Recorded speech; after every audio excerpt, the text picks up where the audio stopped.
je sais quelque part qu'on est ministre à vie. Parce que notre signature nous suivra tout le temps. Et aujourd'hui, je suis heureux d'être ici. Au départ, je ne voulais rien dire. Je me suis dit, je ne dis rien parce que j'ai l'impression que tout ce que j'entends, j'ai vécu ça. Et quelquefois, ça a été un mauvais rêve. Et étant un peu libéré, et le professeur Onando l'a dit, que le coup de la libération a libéré la parole. Et autrefois, on m'avait dit, un ministre, ça la boucle ou il démissionne. Et évidemment, comme vous le savez, j'ai démissionné. Mais aujourd'hui, je peux parler. Je parle pourquoi? Parce que beaucoup de choses, quand j'entends parler de la dette, sincèrement, je voudrais que les nouvelles autorités ne fassent pas ce que nous avons vécu. Où un gouvernement entier, ou des gouvernements entiers ont été mis en échec par des personnes qui n'avaient aucune responsabilité gouvernementale. Mis en échec, je pèse bien mes mots. Ils sont là, à côté de moi. Nous avons été très souvent mis en échec. Un ministre des Finances décide que nous devons payer, rembourser, payer la dette intérieure. C'est une personne qui bloque le ministre des Finances. Et ils sont là. Je vais pas, on ne cite pas des contemporains, mais les gens se reconnaissent.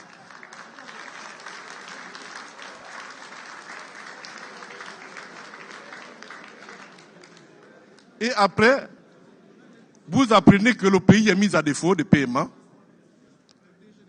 Le pays est mis à défaut de paiement. Le ministre a signé. Je vous raconte une anecdote parce que mon père aime bien les anecdotes. Je suis à Washington, justement pour rencontrer les responsables du FMI. Et les conditions pour y aller, c'est qu'il fallait être clean. Il fallait avoir payé. Et en partant, j'ai tout signé. Tout était, pour moi, dans le pipe, c'était payé. Quand j'arrivais à Washington, tout devait être réglé.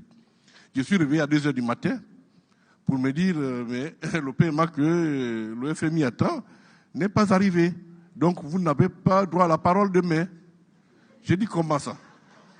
Et quand j'appelle Libreville, Dieu merci, à cause du décalage horaire, on me dit, non, c'est une personne qui a décidé de bloquer. Et cette personne, c'est qui? Je ne dirai pas le nom ici parce que vous la reconnaissez très bien. Je suis obligé de passer par d'autres moyens, de demander à un opérateur économique, justement, que, écoute, fais le nécessaire, règle-moi cette dépense via tel canal, parce que sinon, au Gabon, j'aurais fait un voyage inutile jusqu'ici, parce que tout simplement, quelqu'un plus puissant que nous tous, plus puissant que le gouvernement, a bloqué la décision du gouvernement. Ça, chers amis, on en a vécu. Pire, la BAD, parce que il est là-bas, la BAD nous prête de l'argent pour goudronner une route qui mène aux frontières du Congo, parce que ça fait partie des routes d'intégration. Loussala. Oui. Payer.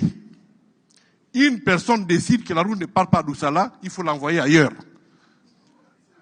La BAD dit non. Le conseil d'administration a décidé, et dans toutes les conventions que vous avez signées, monsieur le ministre, la route va à Doussala. Mais pourquoi la route doit aller ailleurs? Tenez-vous bien, plus de 87 milliards ont été annulés, et le pays a payé quand même le non-tirage, parce que ça a un coût. Et ça, la non-utilisation a un coût.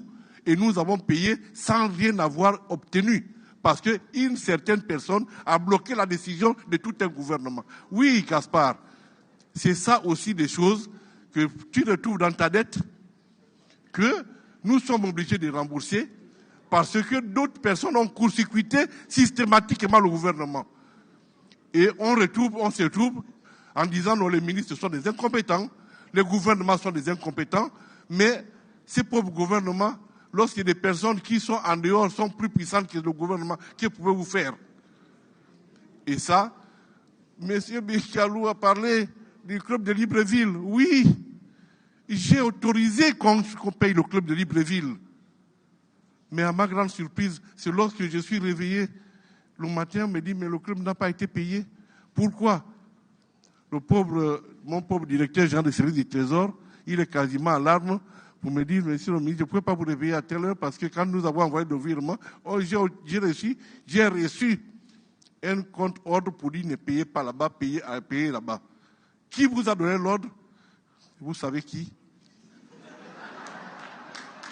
Donc, voilà ce que c'est la dette aujourd'hui. Et lorsqu'on me dit que la dette intérieure n'a pas été payée, non.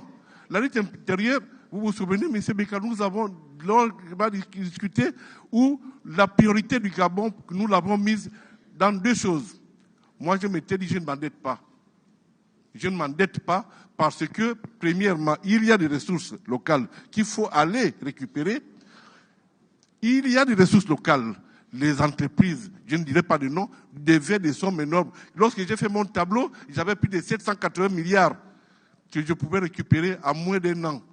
Et il me fallait aller me mettre à genoux pour avoir 100 milliards auprès des entreprises. J'avais dit non.